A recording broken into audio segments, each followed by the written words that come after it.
মাংস রান্না করব, পেঁয়াজ কাঁচামরিচ দিয়ে দিব, পরিমাণ মতো লবণ দিব,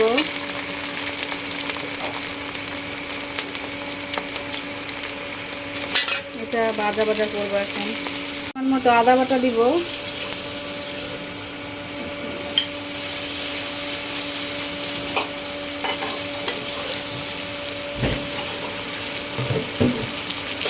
একটু দইনা কুচি দিব।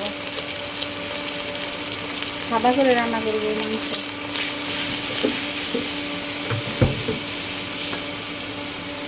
কাঁঠাল বিচি দিয়ে দিছি, একটা আলু আসছিল ওইটাও দিলাম। এখন মুরগির মাংস দিব।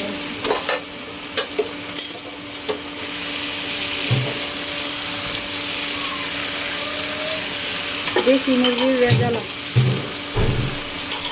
দেশি দিব। মাংসটা কষায় নিছি, এখন পানি দিয়ে দিব। মাংস রান্না করা শেষ, এখন নামিয়ে নিব।